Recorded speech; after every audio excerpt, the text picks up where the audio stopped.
자, 유동규 씨 그리고 김용 씨 목소리를 차례로 들을 텐데 어제 김용 씨가 이제 보석으로 석방이 됐는데 그 전에는 김용 씨가 재판이 있었습니다. 그 재판 내용을 하나하나 살펴드리겠습니다. 먼저 유동규, 김용 두 사람의 목소리가 준비되어 있습니다. 들어보시죠.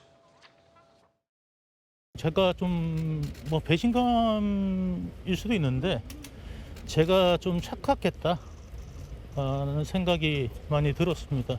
형제들이라고 불렸던 이제 그런 사람들이 원래 이제 좀 어려울 때 진면목을 본다고 하잖아요. 다 거짓말 하는 사람들 아닙니까? 네, 거짓말은 또 다른 거짓말을 날 거고 수많은 거짓말을 해야 될 겁니다. 그 유선 본부장한테 도망가라고 한 적 없나요? 그만하겠습니다. 예.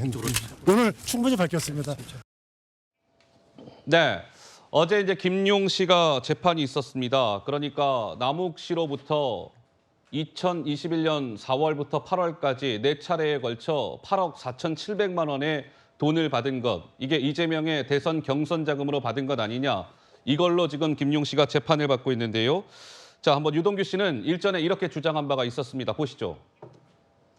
지난 3월 김용 씨 재판에 유동규 씨가 나와서 이렇게 얘기했죠. 김용 씨가 2021년 9월에 유동규 나한테 백두대간이라도 타라. 열흘만 있다가 오라고 했다. 검찰에 출석하지 말고 조사받지 말고 열흘만 저 백두대간 타다 오세요. 뭐 이런 식으로 얘기했다는 거예요. 병원 입원하라는 취지로 음식물 쓰레기라도 먹고 배탈 나라고 했다. 그런데 어제 재판에서는 유동규 씨가 또 이렇게 주장을 이어갔습니다. 내가 내일 검찰에 출석하겠다고 하니까 김용 당신께서 나한테 당장 도망가라고 한 거 기억 안 납니까? 이렇게 얘기하자 피고인석에 앉아있던 김용 전 부원장 이렇게 대답했다고 합니다. 내가 배탈 얘기도 하지 않았고 도망갈까? 이렇게 유동규가 얘기하길래 그래 도망도 방법이겠네. 위로차 말한 것뿐이지 내가 유동규한테 백두대간을 타라, 음식물 쓰레기 먹고 병원에 입원해라 이렇게 시킨 적이 없다. 이렇게 주장을 했다고 합니다. 자, 먼저 김유정 의원님, 저 어떻습니까? 김용 전 부원장 위로차 말한 것뿐이다라는 저 주장 좀 어떻게 들으셨습니까? 일단 김용 부원장 같은 경우에는 사흘 있으면은 이제 원래 풀려나죠. 네, 원래 풀려날 텐데 구속기간 만료. 조건 없이 전제 조건 없이 풀려날 수 있었을 텐데 예. 본인 개인으로 봐서는 조금 억울한 측면도 있을 것 같아요. 여러 가지 조건들이 붙었기 때문에. 근데 그래도 하루라도 빨리 나오고 싶은 마음은 굴뚝 같았겠죠. 그런데 지금 두 사람의 얘기가 너무 서로 배치가 돼요. 근데 실제로는 이제 김용 부원장은 전 부원장은 배탈 얘기 안 했고 위로차 도망갈까 이렇게 얘기를 하니까 그것도 방법이겠네 이렇게 얘기했다는 거 아닙니까? 예.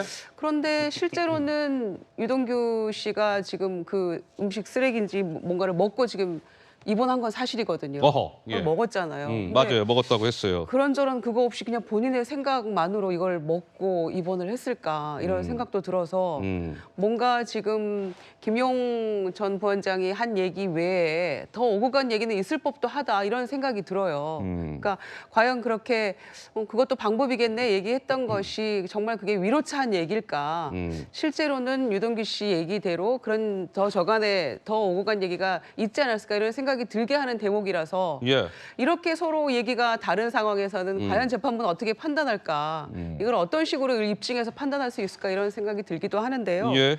두 사람의 이 공방은 이제 둘 다 어쨌거나 조건이 붙었습니다만은 지금 자유인의 입장에서 나와 있는 입장에서 이런 어떤 공정전이라 할까요, 소위 이런 얘기들은 더 지금 가열차게 나올 수도 있겠다 이런 생각이 듭니다. 근데 좀 전 그래픽 다시 한번 볼까요?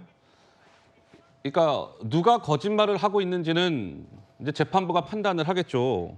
그러나 이제 유동규 씨의 주장은 이런 거잖아요. 그 검찰에 내가 출석을 해야 되는데 김용이라는 사람이 나한테 검찰 출석하지 말고 야, 너 음식물 쓰레기라도 먹고 병원에 입원해 있어. 누워 있어. 검찰 나가지 마. 백두대간이라도 타라니까. 열흘 정도 어디 숨어 있다가 와. 검찰 나가지 마. 그러니까 유동규 씨는 실제로 저 김용 씨가 음식물 쓰레기 먹으라고 해서 실제로 먹어서 병원에 입원한 적이 있었다라고 좀 주장을 해요. 근데 김용 씨는 얘기하기를 저 유동규한테요 도망가라고 한 적도 없고요. 그냥 도망도 방법이겠네라고 위로차 한 말입니다라는 저 얘기를 들은 유동규 씨는 무슨 생각이 들었을까요? 어처구니가 없었을 것 같은데요. 당시 유동규 씨가 받았던 처우들을 생각해 보면 예. 굉장히 수사나 이런 어떤 경찰, 검찰을 수사에 굉장히 압박을 받던 상황이었거든요. 근데 김용 씨 얘기한 거 보면 굉장히 한가롭게 뭐 그럴 수도 있지. 뭐 좀 도망도 방법이겠네. 도망도 방법이겠네. 그럴 만한 상황이 당시에는 유동규 씨가 아니었습니다. 굉장히 초조하고 뭐 극단적인 선택을 하려고 했다라는 언론 보도도 있지 않았습니까? 그 가운데 저렇게 한가롭게 이야기를 했다라는 것이 저런 식으로 진술했다라는 것이 유동규 씨 입장에서는 어처구니가 없었을 거라고 생각하고 저는 더 어처구니가 없는 것은 뭐냐면 당시 김용 씨와 유동규 씨가 전화 통화를 한 것이 일반적인 전화 통화를 했던 내용이 아니었었어요. 하하. 잡혀가기 전에 페이스타임이라고 하는 네. 말하자면 이제 전화 추적이 되지 않고 전화 기록이 살피기가 굉장히 어려운 상태로 페이스타임을 여러 차례 걸었다라는 얘기가 언론 보도에 나왔었거든요. 네. 아니 캥기는 게 없다 그러면 왜 굳이 페이스타임으로 전화를 했겠습니까? 떳떳하지 않다면 그럼요. 떳떳하다면 왜 굳이 그렇게 했느냐? 떳떳하다면 얼마든지 일반 전화로도 연결할 수가 있었는데 예. 왜 페이스타임으로 굳이 연결을 했느냐? 여기에 대해서는 제대로 된 해명을 못 하고 있는 것이거든요. 저는 그런 의미에서 당시에 김용 씨도 유동규 씨한테 이야기할 때 뭔가 가슴속에 캥기는 게 있었던 것이고 뭔가 불안한 게 있었던 것이고 뭔가 감추고 싶었던 것이 있었기 때문에 저는 굳이 이렇게 페이스타임으로 재차 전화 연결을 했던 것으로 저는 생각이 되거든요.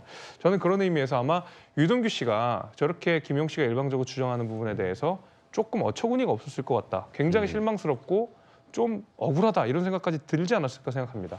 알겠습니다. 이제 최종 판단은 이제 재판이 진행 중이니까 판사분들께서 할 겁니다.